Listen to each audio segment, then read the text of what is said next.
Baik, Assalamualaikum warahmatullahi wabarakatuh. Waalaikumsalam warahmatullahi wabarakatuh. Waalaikumsalam warahmatullahi wabarakatuh. Teman-teman, alhamdulillah kita bisa berjumpa lagi di pertemuan ke-6 mata kuliah probabilitas dan statistika. Mudah-mudahan teman-teman masih tetap semangat untuk mengikuti proses pembelajarannya, karena kita hanya punya satu pertemuan lagi sebelum kita UTS. Jadi saya harap teman-teman sudah semakin siap untuk mendekati UTS-nya. Hari ini kita akan membahas tentang ekspektasi, varians, dan momen. Dan ini masih ada kaitannya dengan variabel acak.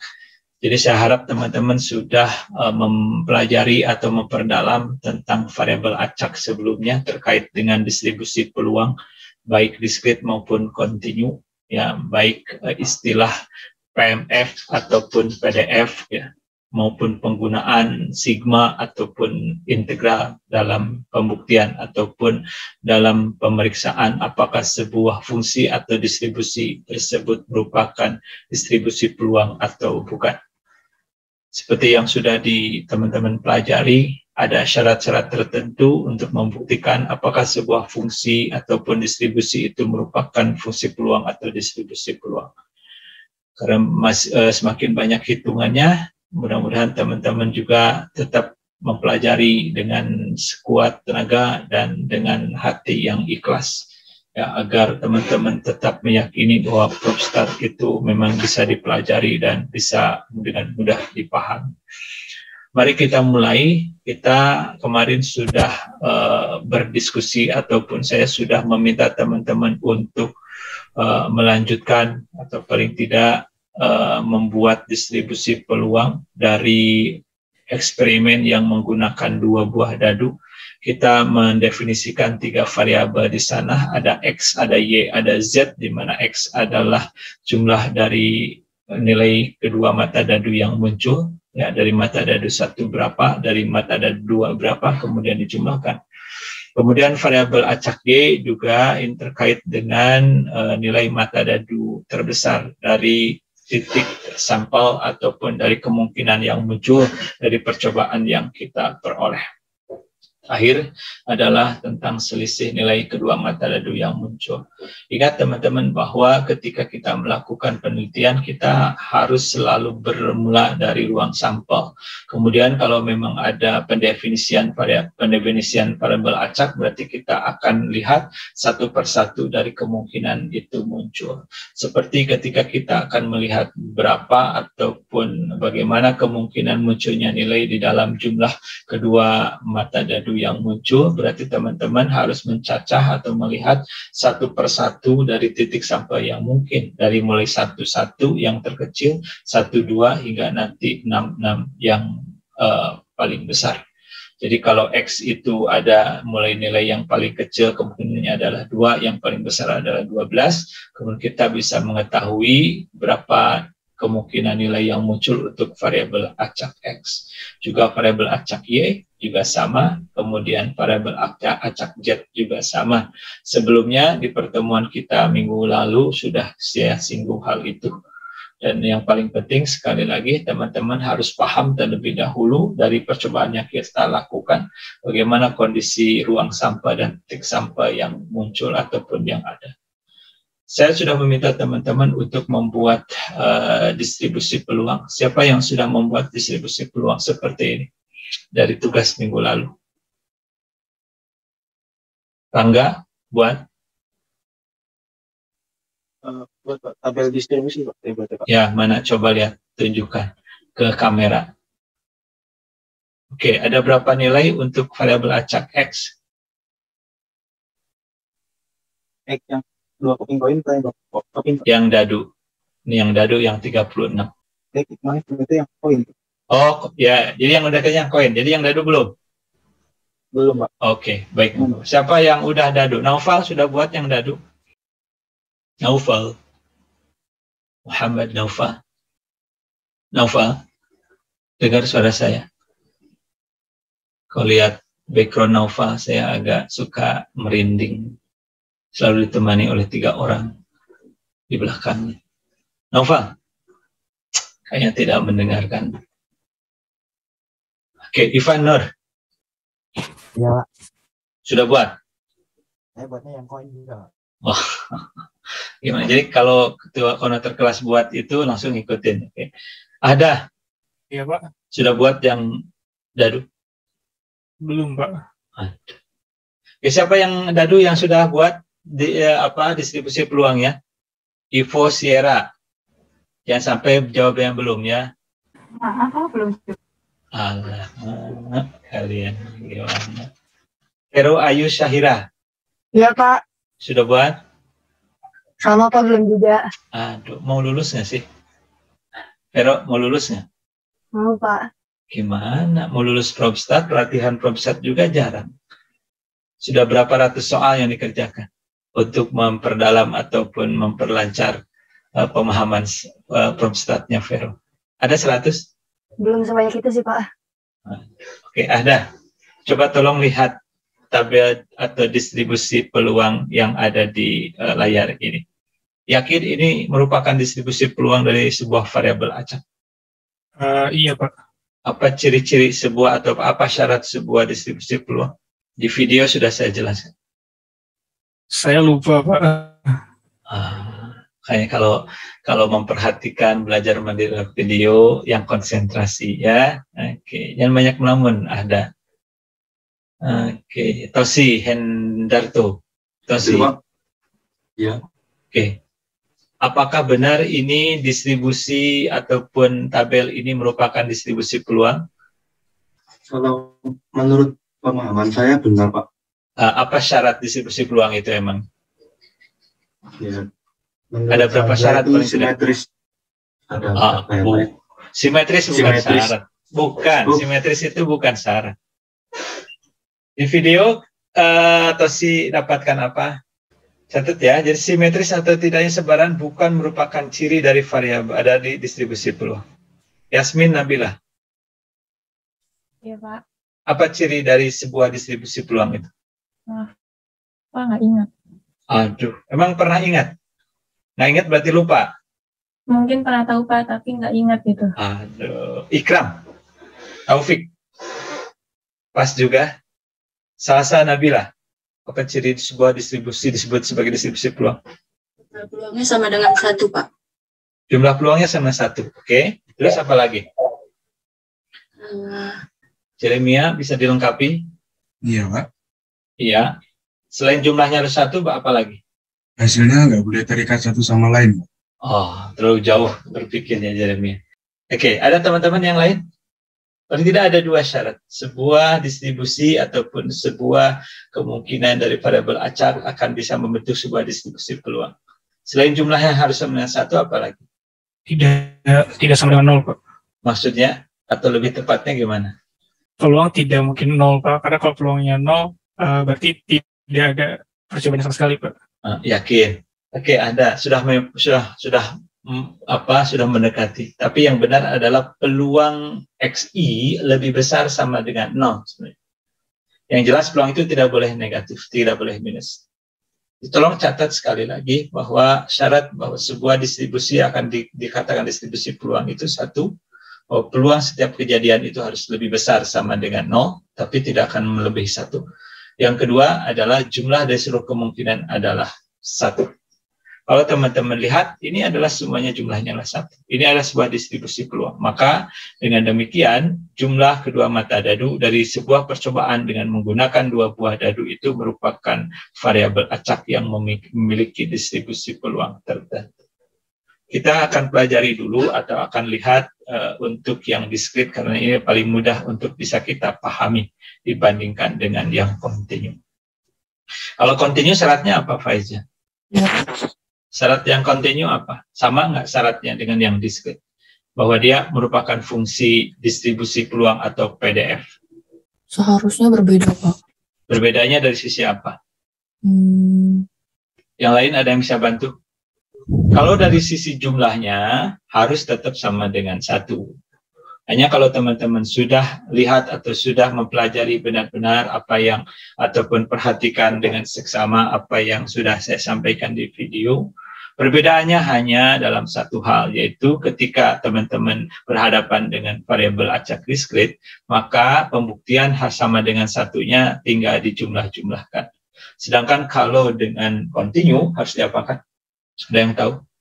Baik, kalau tidak nanti kita akan singgung belakang. Oke, ini Y untuk distribusi peluang Y-nya ada 1, Y-nya bernilai 1, 2, 3, 4, 5, sampai 6.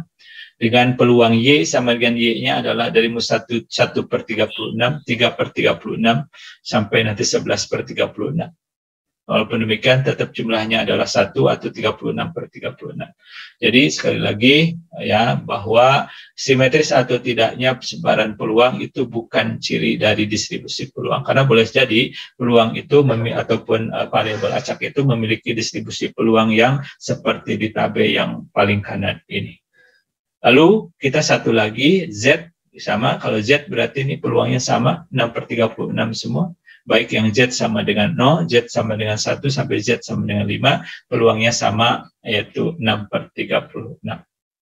Oke, nah teman-teman, kalau teman-teman melihat ini, maka kita akan sebutkan bahwa ini yang disebut sebagai distribusi peluang.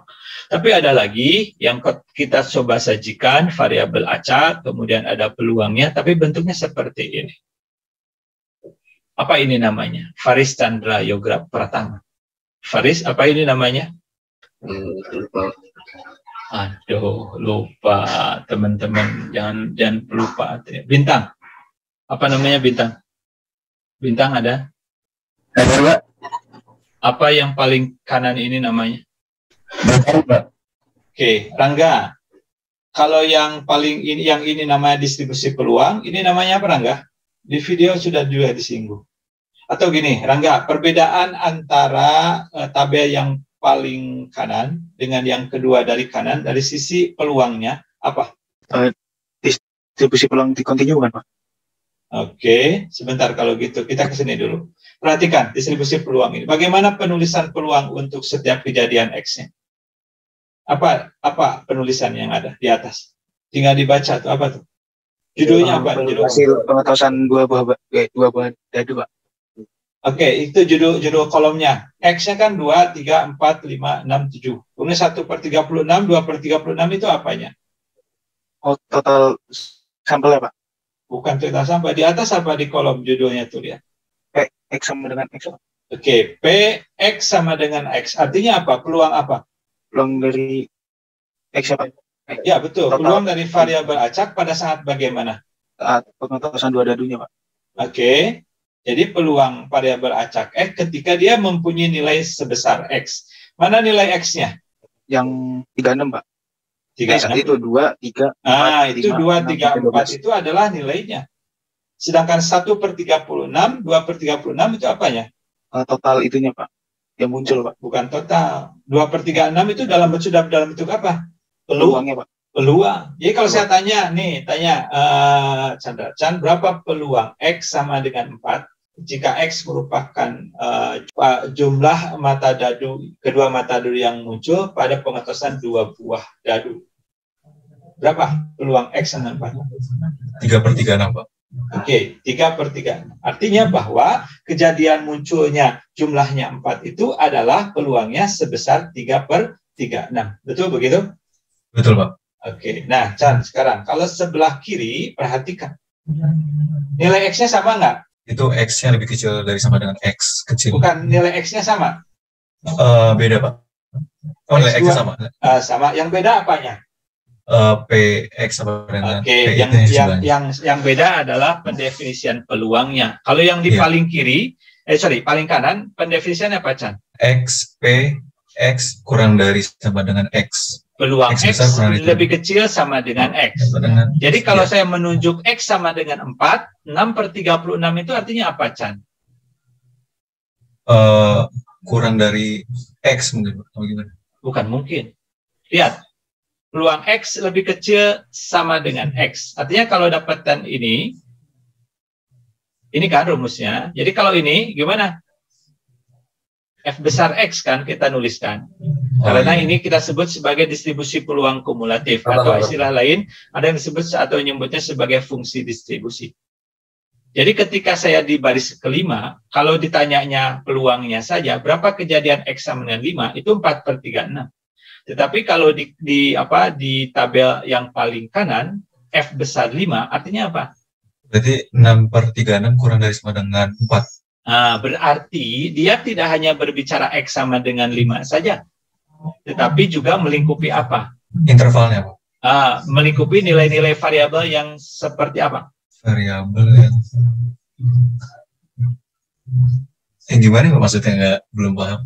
Oke, gini. Di atas itu kan dituliskan peluang X lebih kecil sama dengan X. Ingat ya, X besar itu adalah nama variabelnya. X kecil itu adalah nilainya. Jadi kalau saya cari peluang X lebih kecil sama dengan X, atau dalam gambar ini, peluang X lebih kecil sama dengan 5. Ya, oke. X lebih kecil sama dengan 5 itu berarti kita akan mencari peluang mana? Peluang dari F5. F besar 5, betul. F besar 5 itu mencakup mana saja berarti? Apakah hanya peluang X sama 5 saja? Tidak, Pak. Tidak, tetapi juga ditambahkan dengan peluang apa? Yang kurang dari 5. Apa saja atau berapa saja yang kurang dari 5? Berarti yang di tabel ya, Pak? Ya, betul. 1/36, 3/36, 6/36. Sebutkan dulu nilai variabelnya. Yang kurang lebih besar, kurang dari sama dengan 5 itu berapa aja? 2, 3, dan 4. 5 masuk nggak? Enggak, masuk Pak, masuk. Lihat tandanya, lebih kecil sama dengan. Kalau lebih kecil sama dengan berarti apa yang menjadi batas itu masuk. Oke, jadi kalau di tabel yang paling kanan, peluangnya itu menunjukkan adalah kumulatif. Atau yang kita sebut sebagai distribusi peluang kumulatif. Jadi kalau kita berbicara di titik X sama dengan 6, tidak hanya 6 saja yang kita perhatikan atau jumlahkan, tapi juga termasuk nilai-nilai yang kurang dari 6. Dalam hal ini, karena mulainya dari 2, berarti peluang X sama dengan 2, ditambah peluang X sama dengan 3, seterusnya sampai peluang X sama dengan 6. Makanya perhatikan bagaimana pola nilainya, nilai peluangnya. Makin lama bagaimana, Chan? Makin besar, Pak. Makin besar mendekati nilai 1. Tapi kalau di distribusi peluang, yang kedua dari kanan, apakah semakin besar tidak? Enggak, makin tidak. Kecil. Oke, bukan makin kecil juga, sesuai dengan peluang kejadiannya sendiri saja. Tidak digabungkan. Nah, makanya teman-teman ya, tolong perhatikan semua dari yang video kemarin disampaikan. Jadi teman-teman harus pahami satu, beda antara variabel acak diskrit sama kontinu. Kemudian penamaan, kan ada istilahnya, ada probability mass function, ada probability density function, ada PMF, ada PDF. Ada yang mempergunakan sigma, ada yang mempergunakan integral ketika kita akan menggunakan ataupun menghitung peluangnya. Ingat, karena di kontinu itu adalah mempergunakan integral, maka kita tidak mungkin mencari peluang kejadian di sebuah titik. Kalau ini kan bisa. Peluang X sama dengan 5 berapa? Ada nilainya. Tapi kalau dia di sebuah titik atau di kontinu, nggak bisa. Karena integral titik itu pasti akan berharga 0. Oke, sampai sini teman-teman. Siapa yang mau bertanya? Ada yang mau bertanya? Baik, kalau tidak saya lanjutkan. Mana? Rangga tadi. Rangga? Iya, Pak. Sudah, koin sudah buat? Sudah, Pak. Oke. Koinnya 1. Bagaimana distribusi peluangnya, Rangga? X-nya ada berapa nilai? X-nya ada 0 dan 1, Pak. 0 dan 1. Peluang X sama dengan 0 berapa? 1/4, 1/2, Pak. X sama dengan 1? Berarti 2/2, Pak. Push. Oh, jadi 2/2. Kita bicara dulu distribusi peluang. Jangan berbicara kumulatif. Berapa? Kalau X sama 0 berapa tadi peluangnya? 1/4. Oh, jadi 1/4. 1/2. X sama dengan 1? 1/2 juga, Pak. Lihat catatannya. Katanya udah dibuat. Lihat, salah benar nggak? Ini saya berarti langsung 2 kopi, Pak. Katanya 1 udah. Nih, begini. Oh ya, saya tidak menyuruh 1 ya? Iya, Pak. Oke, ini setengah-setengah. Begini, yang dibayangkan itu begini nggak? Iya. Apakah ini sebuah distribusi peluang? Iya, Pak. Ya, ingat jumlahnya harus 1, kemudian peluang masing-masingnya harus lebih besar sama dengan 0. Yang kedua, X-nya ada berapa nilai? 0, Pak. Ya, bukan X, berapa nilai X-nya untuk yang 2 koin? 1/4, Pak. Kemungkinan nilainya dulu. X berapa saja nilainya? 1, Pak. Lihat aja catatannya, katanya udah dibuat. Yang dibuat itu berapa? 3, Pak. 3, berapa saja? 0, 1, 3. Kok 2 nggak ada? Kok 3? Bagaimana bisa jumlah gambarnya 3 muncul? Orang koinnya 2, yang 0, 1, 2, Pak. peluangnya masing-masing berapa? 0, 1, 2, Pak. Iya, berapa peluang masing-masing? X 0 berapa peluangnya? 1/4. Terus yang Terus? X-nya 1, 2/4. Yang X-nya 2, 1/4. Begini. Iya, Pak. Oke. Kalau yang 3, buat juga nggak? Belum. Yang 3? Enggak, Pak. Langsung ke 4, Pak. Aduh, saya lupa, Pak. Lewat, Pak. Oke. Yang 3 berapa nilai? Coba kira-kira. Yang 3. Lihat aja polanya. 1 koin, 2 nilai. 2 Yang koin, 3 ada 4, Pak. 3 nilai. Yang 3, 4 4 nilai. Peluangnya begitu. Oke. Jadi kalau saya memiliki tabel distribusi peluang untuk pengetasan sejumlah koin, X adalah jumlah gambar yang muncul dan saya dapatkan ini. Berapa koinnya berarti, Rangga? 24 berarti 6, Pak. 6. Jangan lihat aja. 1 koin nilai maksimalnya 1. 2 koin nilai maksimalnya 2. 3 koin maksimalnya 3. Berarti kalau 6, ini adalah 6 buah koin. Ya. Kira-kira begitulah. Menentukan 64, 8, 4 itu kan pakai 2 pangkat K itu. Ya. Baik. Sampai sini ada pertanyaan? Sebelum kita mulai tentang ekspektasi. Sudah ya? Jelas ya? Oke. Mudah-mudahan teman-teman yang lupa ataupun tidak sempat mengerjakan, tolong mulai sekarang sempatkanlah ya. Membuat oretan, membuat latihan, atau soal-soal dan sebagainya. Sehingga teman-teman bisa lebih memahami. Sekarang kita akan berbicara ekspektasi.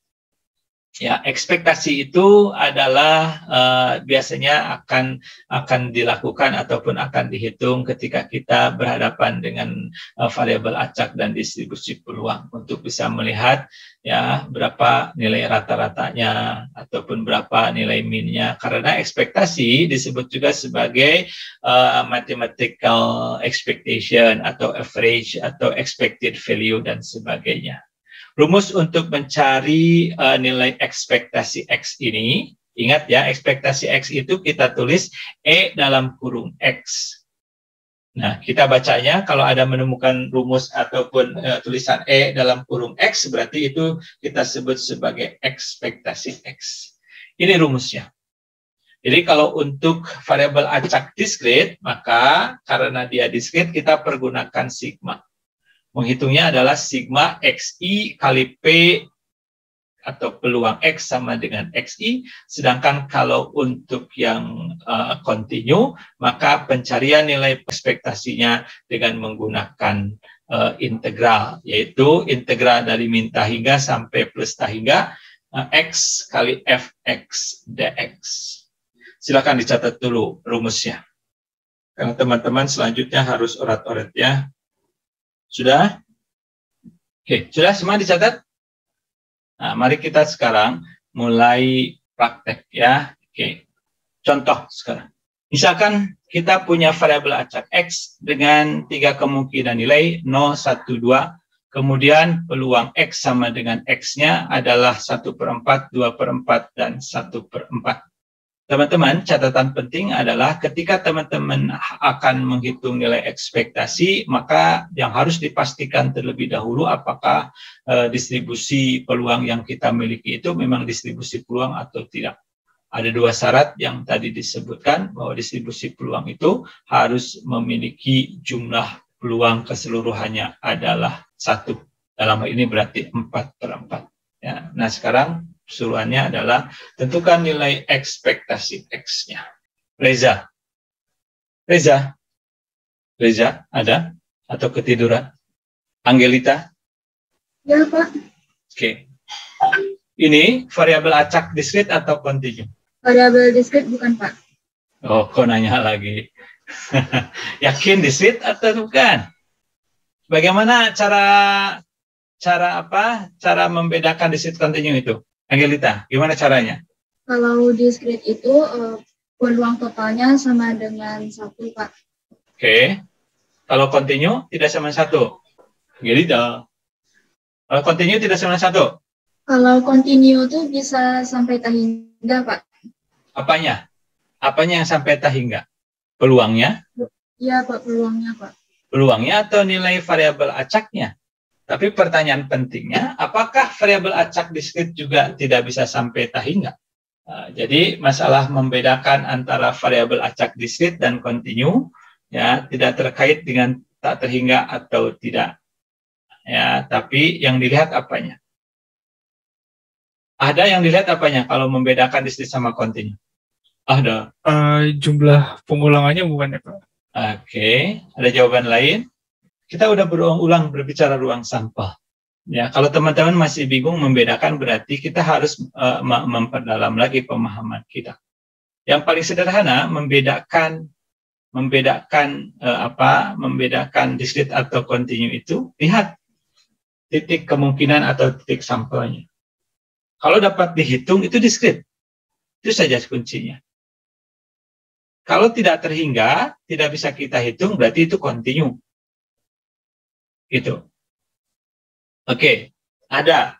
Kalau ini discrete, berarti kalau kita menghitung nilai ekspektasi X-nya, menggunakan rumus yang mana? Yang sigma, Pak. Sigma. Oke, boleh disebutkan? Sigma XI dikali P dalam kurung X sama dengan XI. Oke, berarti semua I. Untuk semua I, baik, betul. Berarti kita akan menjumlah-jumlahkan perkalian antara apa dengan apa? Antara jumlah munculnya X dengan peluang kemunculannya X. Oke, berarti antara nilai variabelnya yaitu XI atau jumlah kemunculan dalam ini, tapi kita buat umum saja antara XI dengan peluang X sama dengan XI itu sendiri, betul kan? Iya, Pak. Oke, coba sekarang diuraikan dulu sebentar ya. Diuraikan dulu rumus ini sesuai dengan nilai-nilai variabel acaknya. Oke, ada berapa nilai XI yang mungkin? Ada 3, Pak. Berarti ada X1, X2, X3, begitu? Iya, Pak. Oke, sekarang X1 digantikan oleh apa? Digantikan oleh 0, Pak. Oke, terus silahkan terus langsung disebutkan.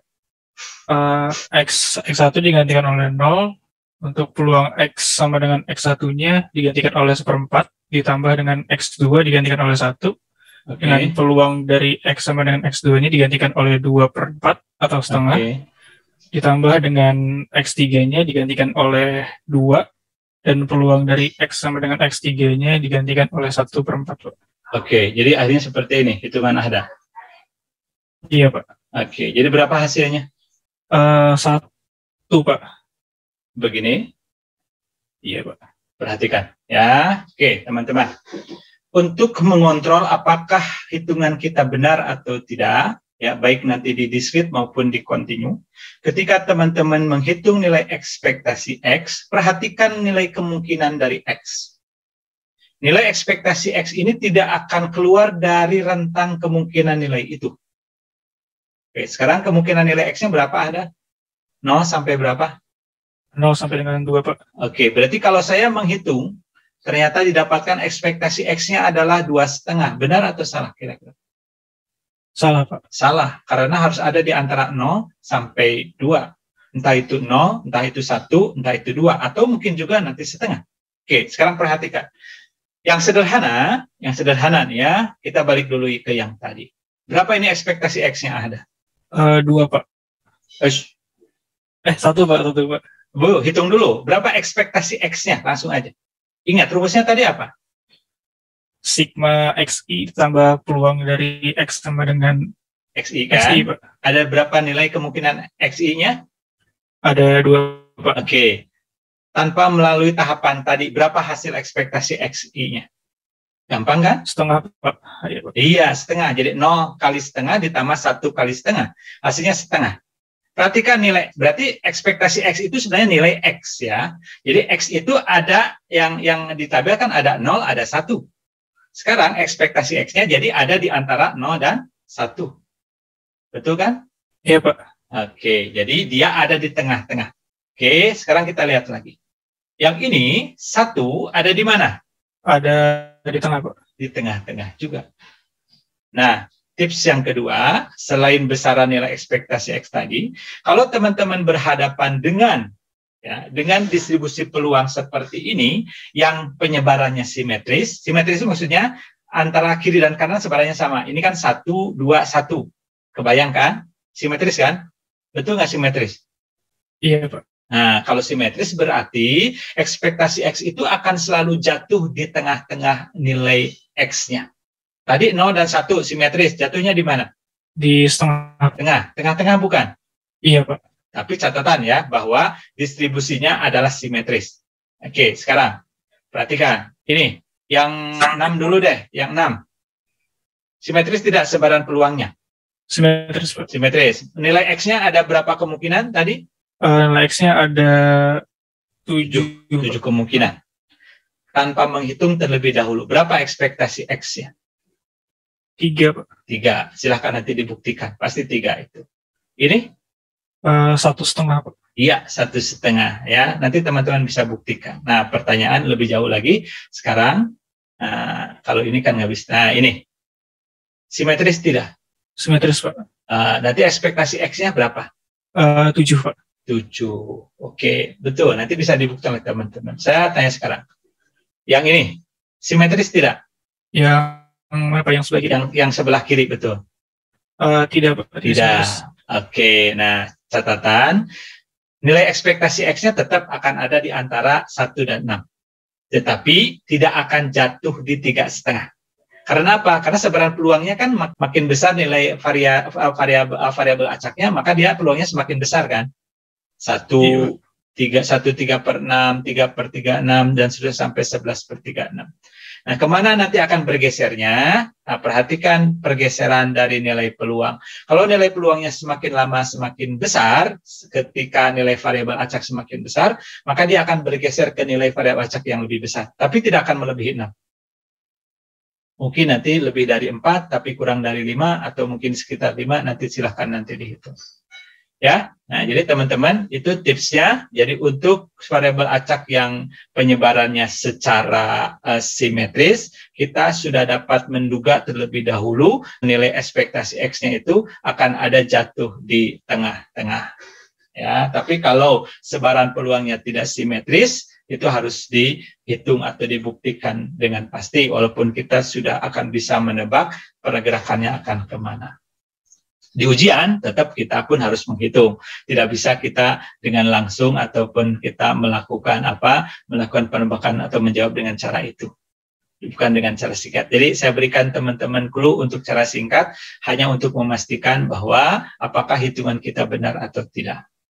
Jadi sekali lagi, 1, nilai ekspektasi X itu tidak akan melenceng atau tidak akan jatuh lebih kecil daripada nilai variabel terkecil, atau tidak akan juga tidak lebih besar dari nilai variabel acak terbesar.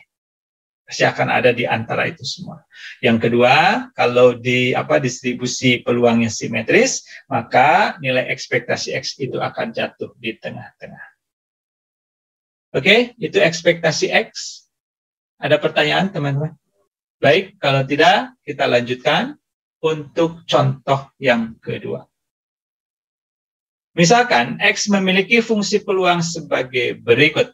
Fx sama dengan Cx kuadrat jika X berada di antara -1 sampai dengan +1.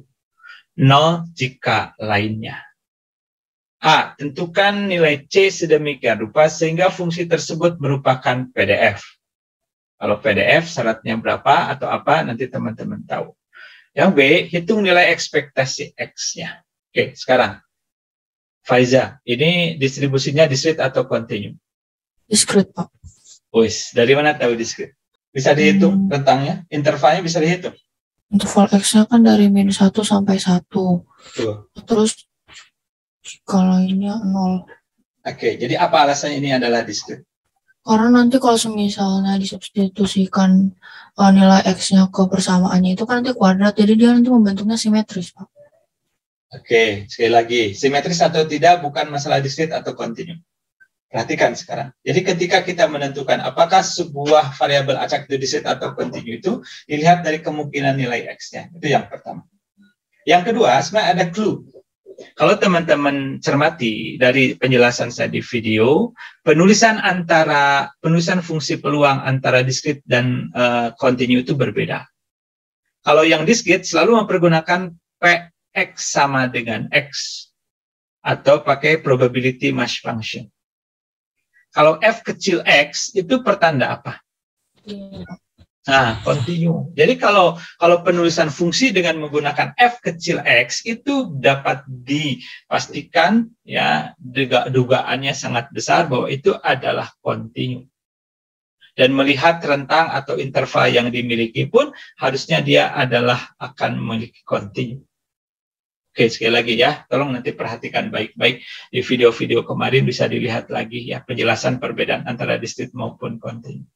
Sekarang, jadi kalau kita harus menentukan nilai C sedemikian rupa merupakan dia adalah PDF, berarti syarat PDF bagaimana, Faiza? Rangga, ingat syarat PDF apa? Silakan teman-teman yang lain yang mau bersuara, silakan. Itu bagus Al-Ghifari. Iya, Pak. Syarat sebuah fungsi merupakan PDF apa? Ada syaratnya nggak? Rangga? Ada berapa video kemarin, Rangga? Ada 4, Pak. Ada 4. Oke, itu menjelaskan tentang variabel acak kan? Ada yang ingat nggak? 1 atau 2 aja. Chandra, ingat nggak ketika menonton atau mempelajari video itu? Kurang ingat, Pak. Hah? Kurang ingat. Aduh. Jadi gimana tuh? Jadi kalau nonton video ya harus diperhatikan dengan seksama ya supaya kita supaya nempel gitu. Oke, saya tanya, siapa yang masih ingat atau paling tidak ada bayangan sedikit lah. Dari video kemarin yang 4 itu membahas tentang variabel acak. Ya. Ada yang ingat nggak bahwa di dalamnya juga membahas tentang ada sigma, ada integral. Itu nggak ada.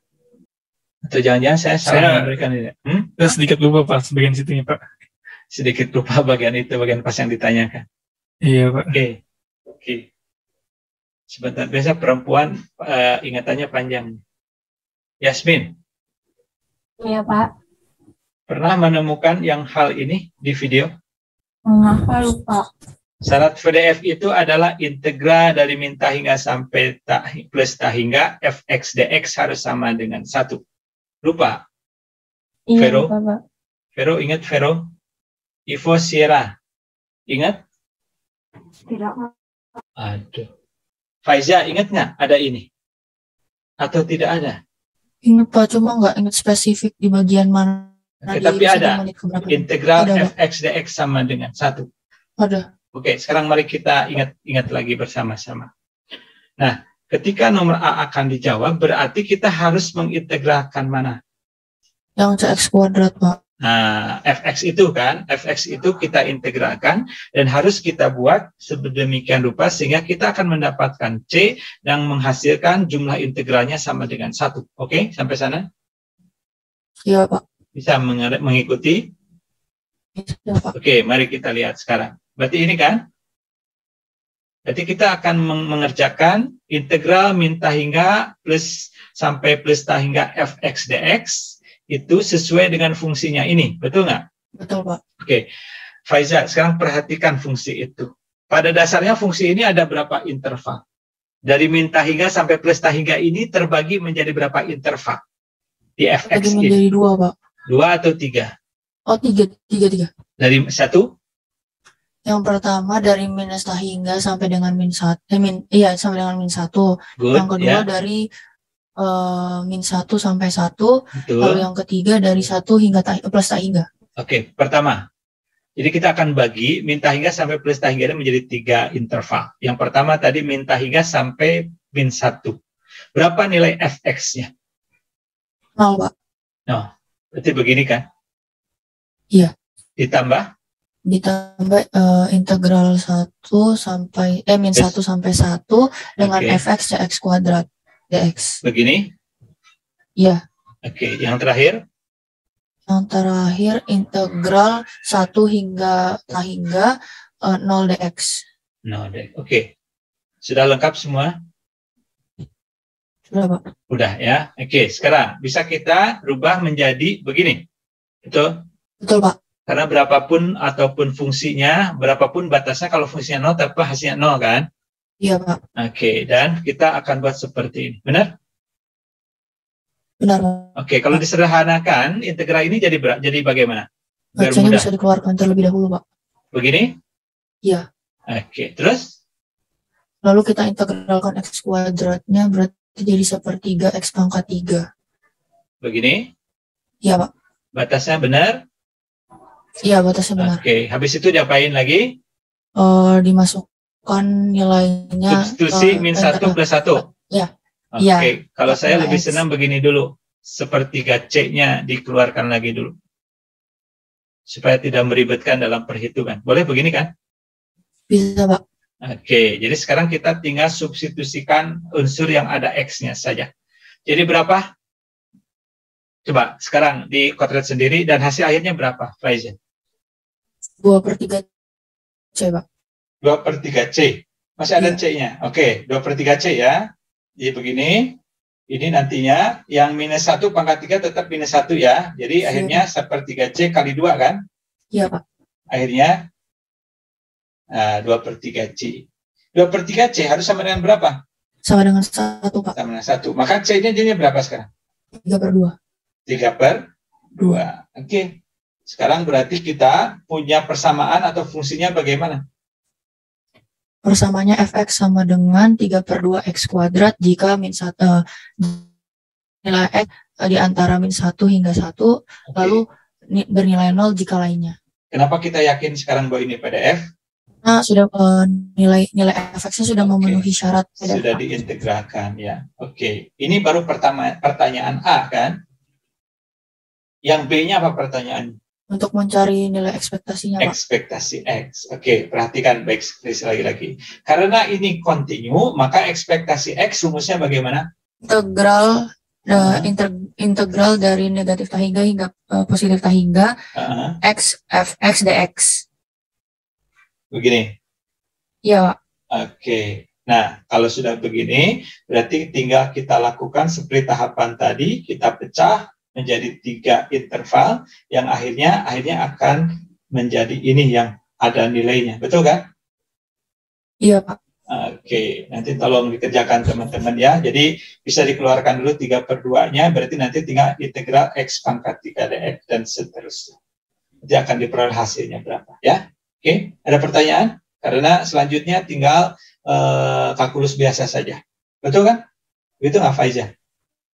Betul, Pak. Nah, sekarang pertanyaan saya, untuk kontrol apakah hitungan kita benar, berarti ekspektasi ini akan ada di antara mana nilainya? Di antara min 1 hingga 1. Oke, jadi kalau jawaban saya nanti hasilnya adalah 4/3, benar salah? Salah, Pak. Salah. Jadi harus ada di antara minus 1 sampai plus 1. Mau minus setengah atau minus 3/2, boleh nggak minus 3/2? Tidak, Pak. Kalau minus 2/3 mungkin? Mungkin, Pak. Oke, untuk pastinya tolong nanti teman-teman semua, Faiza hitung ya berapa nilai ekspektasi X. Oke, itu adalah rumus untuk ekspektasi X ataupun pencarian nilai ekspektasi X. Saya sudah memberikan contoh untuk yang discrete atau yang kontinu. Hanya PR besar, kira-kira apa Faiza PR besar bagi teman-teman dan Faiza? Mungkin perlu mereview kembali, Pak, materi-materi sebelumnya agar nanti kalau misalnya bukan cuma buat UTS, buat kedepannya tidak akan mungkin tidak akan lupa dan akan terus diingat.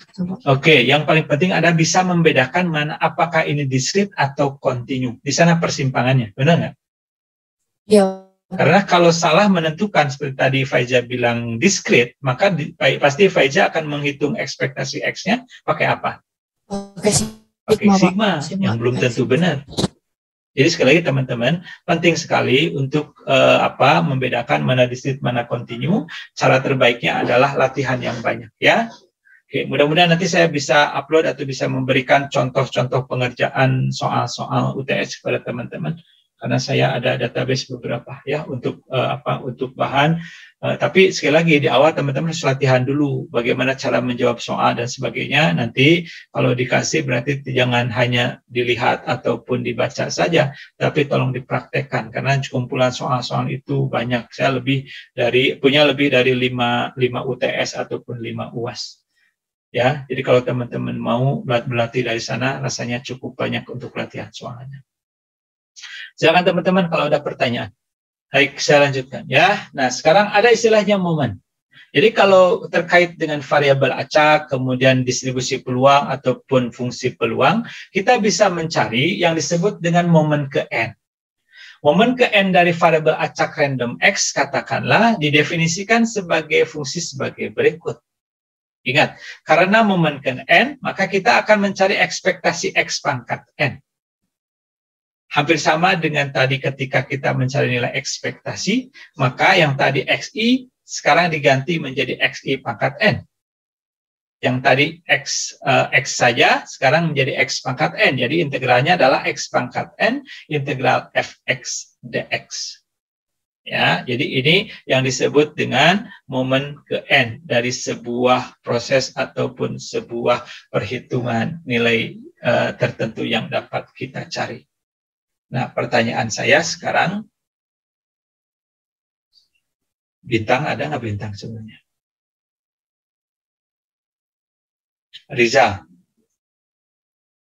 Rizal ada? Halo, Rizal. Hilang juga. Itu bagus, Al-Ghifari Nizomi. Saya panggil lagi. Reza Nurman. Reza. Aduh. Sasa Nabila Afrimadani. Ya, Pak. Oke, ini rumus apa yang ada di layar?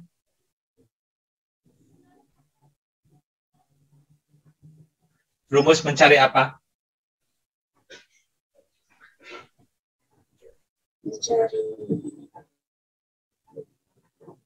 Mencari momen ke n, Pak. Ke n, good. Oke, jadi mencari momen ke n, rumusnya ini. Oke, tadi kita sebelumnya mencari apa?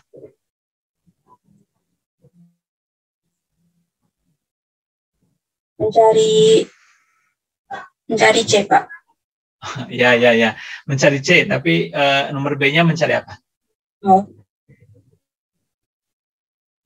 Ekspektasi apa? Mencari nilai ekspektasi, Pak. Ekspektasi apa? Yang lengkap. Ekspektasi? Kontinu. Selesai. Ekspektasi kontinu, Pak. Ekspektasi apa? Nah, putus-putus. Nilai ekspektasi kontinu, Pak. Oke. Sebentar kita lihat ya, Sasa. Nih, ekspektasi apa nih yang dicari? Ekspektasi X, Pak. Ekspektasi X itu sebenarnya yang ingin saya tanyakan. Ekspektasi X pangkatnya berapa? X-nya pangkatnya berapa? Di sini. 1, Pak. 1. Berarti ini momen keberapa ekspektasi itu? Ke 1. Momen ke 1. Oke, ya, catat dulu. Jadi kalau momen ke N atau momen ke 1 itu sama dengan ekspektasi atau nilai rata-rata. Oke, karena ini penting. Nah, saya kaitkan sekarang ini. Ada varians juga. Oke, varians silakan teman-teman nanti baca definisinya. Hanya yang ingin saya berikan catatan adalah yang garis paling bawah. Itu bacanya varian X. Sasa, baca varian X sama dengan apa? Sasa. Yang paling bawah. Paling bawah. Varian X sama dengan? Varian X sama dengan sigma X pangkat 2 dikurang sigma. Ekspektasi apa tuh? Ekspektasi X pangkat 2. Berarti momen keberapa tuh? Momen kedua, Pak. Momen kedua. Dikurangin ekspektasi X pangkat 2. Apa pembedaan bacanya gimana? Yang kedua ekspektasi apa? Yang kedua ekspektasi X-nya ekspektasi ke satu, Pak. Ekspektasi X berarti adalah momen pertama, tetapi kemudian dikuadratkan, begitu kan? Jadi varian itu dapat dicari dengan metode momen, dengan cara apa? Kita mencari momen kedua, dikurangi dengan momen pertamanya, dan dikuadratkan. Oke, gampang mencari momen atau ekspektasi X kuadratnya? Kira-kira gampang nggak, Sasa? Rangga? Gimana cara nanti mencari ekspektasi atau momen kedua atau ekspektasi X kuadrat? Gimana? Menggunakan integral. Oke, menggunakan integral. Apabila dia kontinu, begitu. Nah, teman-teman bisa perhatikan sekarang kalau teman-teman nanti mencari ekspektasi atau ekspektasi X kuadrat, tinggal nanti teman-teman harus rubah saja rumus ataupun persamaan ini. Oke. Jadi sekarang kalau mencari ekspektasi X kuadrat, mana yang diganti, Faiza? Ya, Pak. Yang digantinya yang mana? Kalau mencari ekspektasi X kuadrat. Jika X kuadrat berarti... Sigmanya tetap, kemudian? Ya. XI-nya juga tetap. XI-nya dirubah jadi? Oh, XI kuadrat. XI kuadrat. Perhatikan. Oke, sebentar ya. Kita perhatikan di sini.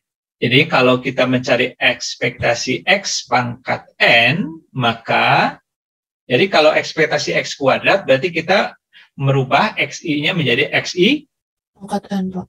Ya, jadi kalau kuadrat berarti jadi berapa? XI kuadrat. Oke, jadi kalau bayangkan tadi waktu kita menghitung waktu diskrit tadi, berarti kan ekspektasi X tadi adalah sigma XI kali peluang X sama dengan XI. Berarti sekarang kalau mencari ekspektasi X kuadratnya, berarti sigma XI kuadrat dikurangi peluang X sama dengan XI. Jadi XI-nya tetap kalau di peluang. Berarti XI-nya kalau awalnya 0 menjadi 0 kuadrat.